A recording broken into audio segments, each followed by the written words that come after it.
Hello बच्चों, कैसे हैं आप? क्या हालचाल आपके?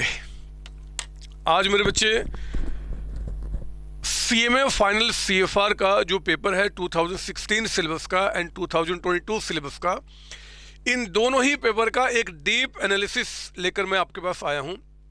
वीडियो को सारे बच्चे, चाहे 16 का है चाहे 22 के हैं, चाहे किसी का पहले डिस्कशन करूं, आप दोनों को पूरी वीडियो को ध्यान से सुनना होगा, पूरी वीडियो को, क्योंकि कई सारी ऐसी बातें हैं जो 2016 में है बट 22 वाले बच्चों के लिए रिलेवेंट है, एंड कई सारी बातें ऐसे 22 के एमटीपी में है जो 16 वाले बच्चों के लिए रिलेवेंट है। तो आपको पूरी बात को ध्यान से सुनना होगा। और 2023 के दिसंबर अटेम्प्ट में जो आपका पेपर होने वाला है, क्या उस पेपर को देने के लिए जो हमारा प्रिपरेशन है, उस प्रिपरेशन को और इस एमटीपी को हम कोरिलेट कर सकते हैं? क्या इस एमटीपी को बेस मानते हुए क्या हम अपने एग्जाम की तैयारी उसके मुताबिक करें? क्या आखिर हमारा पैटर्न होना चाहिए, कैसे हम काम करें? मेरे बच्चे, इन्हीं सारी बातों को आपको करने के लिए आया हूं। इस डिस्कशन को आगे बढ़ाने के पहले आपको बता दूं कि पिछली बार जो पेपर आपका हुआ था 2016 का चाहे 2022 का, दोनों ही पेपर में उन्होंने भयंकर गलतियां की थी। बड़े बड़े क्वेश्चंस आपका इंडेक्स 103 का या फिर शेयर बेस्ड पेमेंट का उन्होंने गलतियां किए थे, गलत क्वेश्चंस दिए थे, जिसका आंसर मतलब कि आप चाह कर भी नहीं कर सकते थे। कोई भी बच्चा ऑल ओवर इंडिया में जो बेहतर से बेहतर तैयारी किया, उनका भी वो क्वेश्चन का आंसर गलत ही होगा, क्योंकि एक्चुअली क्वेश्चन ही गलत था तो आंसर कैसे सही हो सकता है? तो क्या इस बार भी वो गलतियां हम एक्सपेक्ट करें? इंस्टीट्यूट वो गलतियां करेगा? आइए इन सारी बातों को, जितनी मेरी जानकारी है उसके मुताबिक मैं आपसे शेयर करना चाहता हूं। मेरे बच्चे, पहले मैं आपको 2022 सिलेबस का जो पेपर है उसको मैं एक बार दिखाना चाहता हूं। उनका मॉडल टेस्ट पेपर जो रिलीज किया है उसमें कौन कौन सी बातें आपको ध्यान देने वाली है। आप देखोगे ये उनका जो पेपर है 2022 सिलेबस का, इसमें मेरे बच्चे इन्होंने क्या किया, इन दोनों का, चाहे 16 का है 22 का, दोनों का सॉल्यूशन जल्द लेकर मैं इस चैनल पे आपके पास आऊंगा। लेकिन आज हमारा एनालिसिस है मेरे बच्चे। सेक्शन ए में इन्होंने क्या किया है, 30 मार्क्स का इन्होंने पेपर एमसीक्यू में बनाया है। यानी कि वो कहते हैं कि 15 क्वेश्चंस होंगे 2 मार्क्स के, यानी कि 30 मार्क्स आपका एमसीक्यू होगा, बाकी 70 मार्क्स क्या होगा जी, उनका सब्जेक्टिव क्वेश्चंस होगा। लेकिन यहाँ पे खास बात है, इन्होंने एक क्वेश्चन तो कहा है कि 2 मार्क्स का है, लेकिन यहाँ पे कहीं भी उन्होंने ये मेंशन नहीं किया मेरे बच्चे कि आखिर इस 2 मार्क्स में सिर्फ टिक मार्क करना है, या फिर जो आपके यहाँ पे आपके जो प्रैक्टिकल क्वेश्चंस हैं उनको, उनमें सिर्फ टिक मार्क करना है, या इनका सॉल्यूशन और जो थ्योरी है उनका 1 सेंटेंस में कुछ एक्सप्लेनेशन भी होना चाहिए। कहीं मेंशन नहीं किया। मैं मानता हूँ कि ये गलत है, मतलब कि उन्होंने एमटीवी बनाते समय इस बात का ध्यान नहीं दिया होगा कि ये चीज़ें भी बच्चों को बतानी चाहिए। 2 मार्क्स का जब एमसीक्यू होता है ना बच्चे, तो जनरली जो एग्जामिनर होता है वो एक्सपेक्ट करता है कि वो उस आंसर के बारे में एक शॉर्ट डिस्क्रिप्शन देगा। यानी कि अगर जैसे कि मान लो कोई क्वेश्चन हम उठाते हैं कि आपका यहाँ पे एक क्वेश्चन, मान लीजिए आपका निकल के आया, यहाँ पे कोई भी क्वेश्चन उठा लो आप, कि आपका income approach of valuation shares includes model और टेक्निक, कौन सा इंक्लूड आपका होता है? तो आप जिसको भी कहोगे उसका उस आंसर को देने के बाद उसमें एक लाइन का, एटलीस्ट 1-2 लाइन का एक्सप्लेनेशन आपका होना चाहिए 2 मार्क्स के एमसीक्यू में। उन्होंने यहाँ पे इस बात को मेंशन नहीं किया है, लेकिन 2016 सिलेबस में जो एमसीक्यू उन्होंने दिए उसमें उन्होंने ऊपर में लिखा हुआ है कि आपको आंसर को टिकमा, आंसर लिखने के साथ साथ 1 नंबर में, मतलब 1 नंबर मार्क्स मिलेगा आंसर लिखने के लिए और 1 नंबर मिलेगा उसके एक्सप्लेनेशन के लिए। तो मैं ये मानता हूं कि आपका जो कॉपी चेक होगा उसमें भी सेम पैटर्न रहेगा, यानी कि आपको 2 मार्क्स के एमसीक्यू में अगर थ्योरी है तो आंसर को लिखने के बाद उसका थोड़ा सा एक्सप्लेनेशन आपको देना चाहिए, और अगर वो प्रैक्टिकल क्वेश्चंस हैं तो आपको आंसर को लिखने के साथ साथ उसका एक्सप्लेनेशन, जो कैलकुलेशन वो भी शॉर्ट में आपको दिखाना चाहिए, वो आपको करना होगा। और मानता हूं कि एग्जाम जब आएगा तो वो उसको ऊपर में मेंशन करके रखेंगे इस बात को। ये जो एमसीक्यू का जो मेरे बच्चे लेवल है वो आपका एवरेज लेवल कहा जाएगा, क्योंकि क्वेश्चंस बहुत ही अच्छे, बहुत ही सिंपल डाले हैं। मैं क्या इस पे रिलाय करूं एग्जाम में कि ऐसे ही क्वेश्चंस आने वाले हैं? इसके लिए मेरे बच्चे पहले मैं आपको सेक्शन बी बताना चाहता हूं। सेक्शन बी में 7 में से 5 क्वेश्चंस आपको करने हैं, और जो उन्होंने 7 में से 5 क्वेश्चंस आपको करने के लिए बोले हैं, उन 5 क्वेश्चन में भी क्या दिखता है कि कुछ थ्योरी है, कुछ प्रैक्टिस आपके हैं, कुछ 7 मार्क्स के क्वेश्चन है, कुछ 5 के, कुछ 4 के, मतलब कि क्वेश्चन 14 मार्क्स का एक क्वेश्चन देने के बजाय उन्होंने कई सारे सब पार्ट्स बनाए हैं। सब पार्ट्स होने का मतलब होता है मेरे बच्चे कि पूरे सिलेबस को लगभग वो कवर करना चाहते हैं, और होना भी चाहिए, क्योंकि जितने बच्चे ये एबीसी एनालिसिस में पढ़ते हैं ना कि इस चैप्टर को कर लो, उसको छोड़ दो, इसको कर लो, वो काम आपको नहीं करना है। और अगर आप मेरे पेड स्टूडेंट्स हैं और स्टार्टिंग से पढ़ रहे हैं मेरे बच्चे, तो मैं बिलीव करता हूं कि आप पूरे चैप्टर्स को, पूरे कॉन्सेप्ट को, जितने थ्योरी, जितने प्रैक्टिस मैंने क्लास में कवर कराए हैं, उन सबको आप एंड करके जाएंगे। अगर आप इनके क्वेश्चंस को देखेंगे ना, तो इन्होंने कई सारे क्वेश्चन इंस्टीट्यूट के स्टडी मेट से निकाले हैं, बट क्योंकि हमारे इंस्टीट्यूट के स्टडी मेट में लिमिटेड क्वेश्चंस होते हैं, तो कुछ क्वेश्चंस उन्होंने बाहर से भी बनाए हैं। लेकिन जो मेरे पेड स्टूडेंट्स हैं, उनके बाहर इन्होंने जो बाहर से क्वेश्चन बनाए बच्चे, वो भी मेरे द्वारा दिया हुआ जो स्टडी मटेरियल आपके पास है, उसमें आपने उसको पढ़ा हुआ है, कहीं कोई दिक्कत नहीं आने वाली है। तो जितने सारे क्वेश्चंस इन्होंने दिए हुए हैं, आपने ये सारे क्वेश्चंस क्लास में पढ़े हुए हैं। बिल्कुल सिंपल क्वेश्चन उन्होंने पूछा हुआ है, मतलब सिंपल तो नहीं बोलूँगा, बट एवरेज कहूँगा कि क्वेश्चंस का लेवल आपका एवरेज है। उन्होंने इंडेक्स 103, 110 के क्वेश्चन इस बार अच्छे पूछे हैं, अच्छे क्वेश्चन दिए हुए, सिंपल दिए बट अच्छे क्वेश्चन दिए हुए हैं। तो इस बार तो मेरा मानना है कि इंडेक्स 103 और 110 का क्वेश्चन आएगा। पिछली बार भी आया था, बट पिछली बार गलत क्वेश्चन आया था, इस बार वो गलत क्वेश्चन नहीं पूछेंगे। उन्होंने शेयर बेस्ड पेमेंट का भी जो क्वेश्चन आपका इंडेक्स 102 का दिया हुआ है, पिछली बार गलत क्वेश्चन दिया था, इस पर गलत क्वेश्चन नहीं पूछेंगे, ऐसा मुझे लगता है। और कुछ लोग जो इंस्टीट्यूट के अंदर बैठे हुए हैं, मैंने पूछा कि वो जो गंदे इंसान, जो नालायक इंसान थे, जिन्होंने पिछली बार क्वेश्चन पेपर सेट किया था, क्या उन्हीं को दोबारा जिम्मेदारी दिया जा रहा है? तो मतलब हमें पॉजिटिव आंसर मिला कि नहीं, इस बार पेपर अच्छे लोग सेट करेंगे, उन लोगों के द्वारा पेपर सेट नहीं किया जाएगा। तो होप भगवान से कि एग्जाम में इस बार गलतियां नहीं होंगी, पेपर आपका सही आएगा। लेकिन मेरे बच्चे, मेरा मानना है कि पेपर का जो लेवल होगा ना, पेपर का जो लेवल होगा, वो इतना तो नहीं होगा, इतना तो नहीं होगा।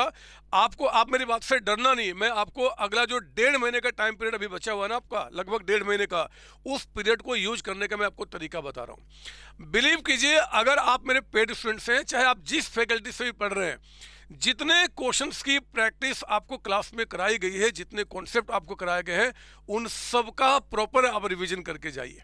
खासकर जो मेरे पेड स्टूडेंट्स हैं, आप जानते हैं कि हम लोगों ने जो पढ़ाई किया है, इस लेवल के ऊपर पढ़ाई किया हुआ है, मतलब कि इनमें से हर एक क्वेश्चन को हम आसानी से अटेम्प्ट कर सकते हैं। मैं दोबारा बता रहा हूँ, जल्द इसका सोल्यूशन लेके इस चैनल पे आपके लिए आऊँगा। तो आप अपनी तैयारी जो क्लास में आपने रेगुलर पढ़ा बच्चे, उस लेवल का रखना, इस लेवल का नहीं रखना। आपका बेस्ट लेवल होना चाहिए, बेस्ट तैयारी होना चाहिए, तो ही आप इस बार CFR का अच्छा पेपर आप अटेम्प्ट करने वाले हैं। ये आपका मैंने बता दिया। 2-3 बातें जो सबसे इम्पोर्टेंट है, एक तो आपने जो इनका MCQ है, उसमें एक्सप्लेनेशन भी आपके होने चाहिए। इन्होंने लिखा नहीं है, बट एग्जाम में लिखेंगे, मैं इस बात को मानता हूँ। एक और भी बात आपको बताना चाहता हूँ, यहाँ पे उन्होंने NBFC के क्वेश्चन पूछा है। NBFC के क्वेश्चन, आपका NBFC का क्वेश्चन जनरली बच्चा मुझसे बोलता है, या फिर सभी बच्चे कि सर NBFC के क्वेश्चन तो एग्जाम में आते नहीं है, तो क्या उसको मैं छोड़ दूं? NBFC के क्वेश्चन कहीं था, कहाँ चला गया वो बदमाश? कहीं है यहाँ पे आपका, मैंने देखा अभी NBFC के क्वेश्चन उन्होंने कहीं पूछा हुआ है। ये मैं आता हूँ यहाँ पे, ये रहा आपका, वो NBFC के क्वेश्चन आपका है। तो सर ये NBFC जनरली बच्चा सोचता है कि एग्जाम में नहीं आता, पिछले कई साल में नहीं आया, तो नहीं आएगा। अगेन मैं बोलता हूं कि अननेसेसरी उल्टे सीधे ABC एनालिसिस में नहीं पढ़ना। NBFC क्वेश्चन उन्होंने 16 में भी पूछा है, 22 में भी पूछा है। तो मेरे कहने का मतलब है कि कोई भी चैप्टर से, और 22 का सिलेबस तो बहुत ही लिमिटेड है यार, अगर आप पूरा पढ़ के जाओगे तो आप कोई भी क्वेश्चन को आसानी से अटेम्प्ट कर पाओगे। आपको इस बात को ध्यान रखना है। 16 एंड 22 दोनों के MCQ पे कमांड कराने के लिए इसी चैनल पे जल्द आपका मैं MCQ सीरीज लेके आ रहा हूँ। उस MCQ सीरीज के थ्रू आप प्रॉपर तरीके से कोई भी MCQ आएगा उसकी आप तैयारी कर लेंगे, आराम से कर लेंगे, इस बात का विश्वास दिलाता हूँ। तो ये चीज़ आपको ध्यान रखना है कि हर एक क्वेश्चन का जो लेवल उन्होंने डाला है बहुत ही एवरेज मुझे दिख रहा है, लेकिन आपकी तैयारी बहुत आपने वास्ट की है। आप उसी लेवल की तैयारी को उसी तरीके से करके जाएंगे, आप इस लेवल पे इनके चक्कर में नहीं पड़ेंगे। यहाँ बस इतना ही फायदा है कि क्वेश्चन का पेपर क्या आपका होने वाला है।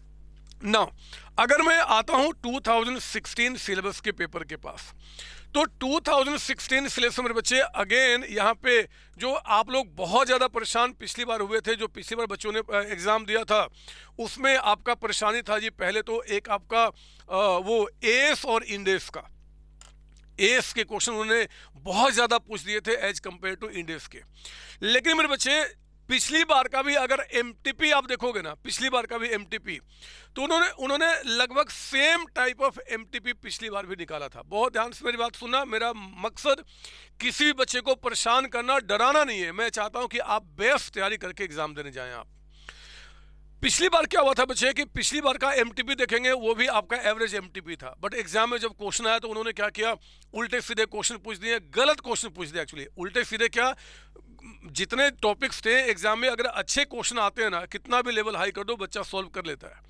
लेकिन परेशानी तब होती है जब क्वेश्चन गलत हो जाए। तो जो एग्जाम में पिछली बार गलती हुई थी, इस बार आप इंश्योर ले सकते हो, श्योरिटी ले सकते हो कि इस बार पेपर में गलतियां नहीं होंगी। अब इसके पीछे का रीजन क्या है, क्यों ऐसा बोल रहा हूं, आप उसके अंदर में मत जाइए, लेकिन पेपर में गलतियां नहीं होंगी, इस बात की श्योरिटी है।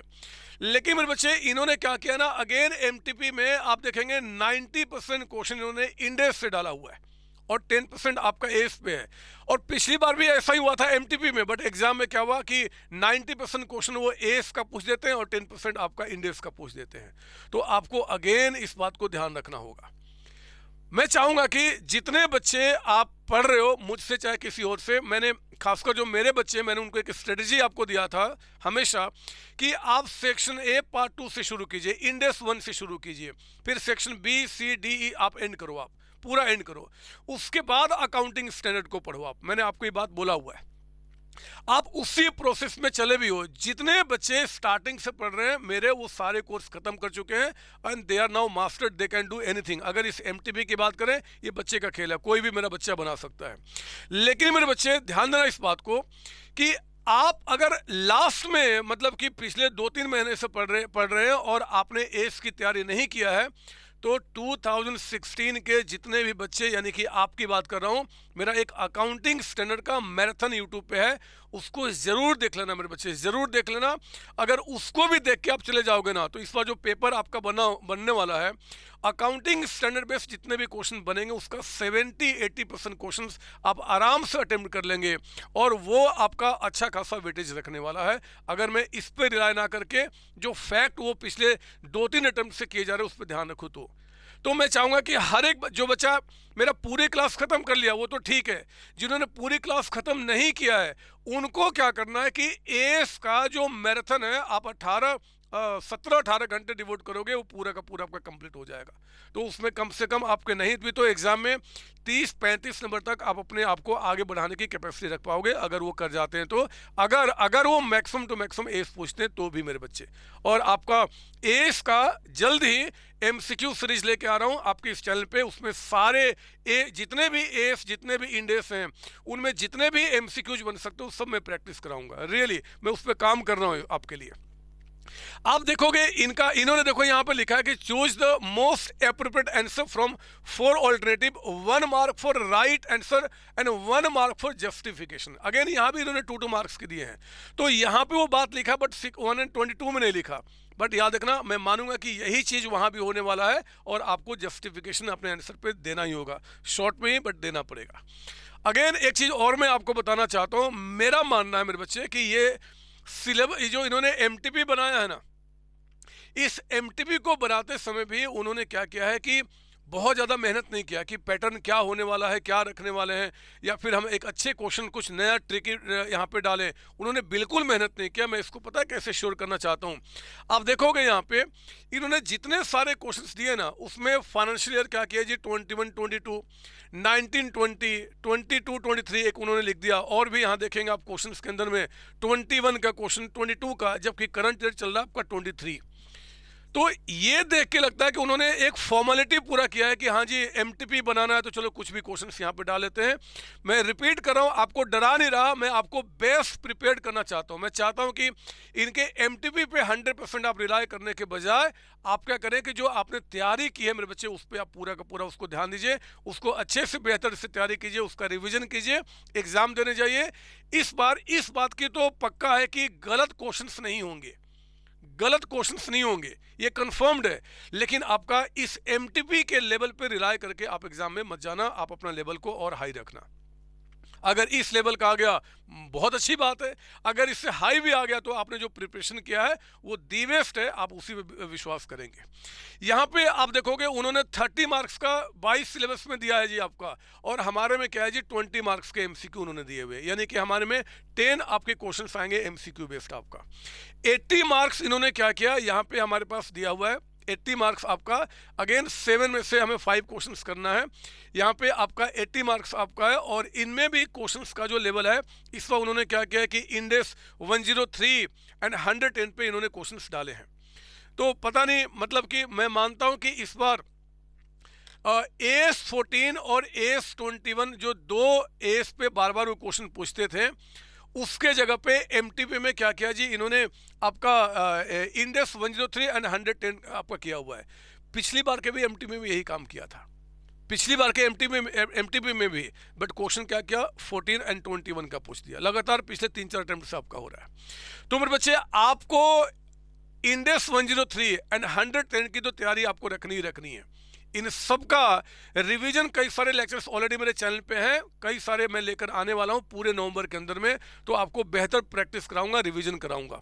आपको ये कह रहा हूं कि इसके साथ साथ AS14 और AS21 पे भी आप कमांड करके जाना, अगर आप 100 मार्क्स की पूरी तैयारी करना चाहते हैं तो, क्योंकि पता नहीं ये क्या पूछ देंगे आपका।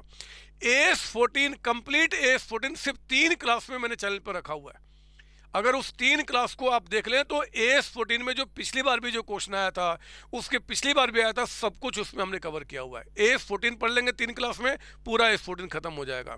वैसे ही मेरे बच्चे इस पर टारगेट है कि 4 क्लास करा के, यानी कि लगभग 12-13 घंटे के अंदर में AS21 भी आपको चैनल पे कराऊंगा सारे बच्चों के लिए, चाहे वो मेरे पेड स्टूडेंट्स हो, चाहे कहीं और से पढ़ रहे हैं, चाहे सेल्फ स्टडी कर रहे हैं, ताकि इस पर उनकी तैयारी दी बेस्ट हो, कहीं कोई दिक्कत न निकल के ना आए।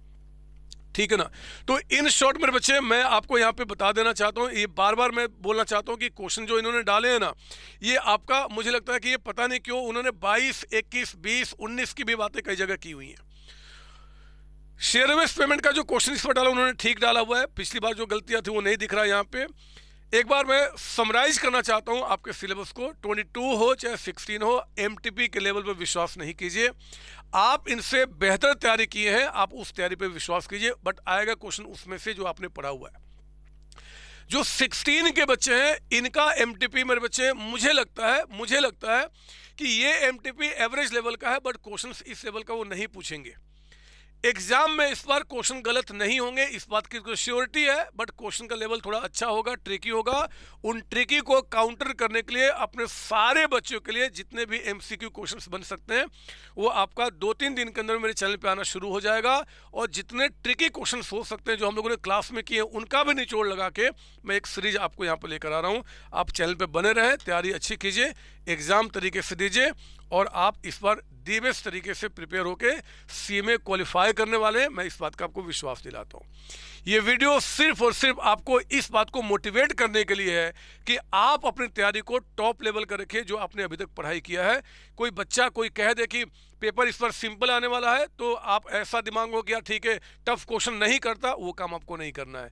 जितने टाइप्स के क्वेश्चन बन सकते हैं जो भी क्लास में हम लोगों ने कवर किया उस पर पूरा का पूरा आप रिलाई करेंगे। इन केस कोई सवाल और भी रहता है, कुछ डाउट्स और होते हैं, तो आप बच्चे वीडियो के कमेंट में डालिए, मैं उसको रिप्लाई करूंगा। और अगर मेरे पेड स्टूडेंट्स हैं तो आप यहाँ के साथ साथ चाहें तो मुझसे डाउट सेशन टाइम पे मुझसे बात कर सकते हैं, मैं आपको ज़रूर रिप्लाई करूंगा। बट एक चीज़ तो पक्का है, आप में से हर एक बच्चा इस बार सीएमए क्वालिफाई करके अपने नाम के साथ सीएमए वर्ड ऐड करने वाला है। आप सबको ऑल द बेस्ट बच्चे। थैंक यू जी, थैंक यू।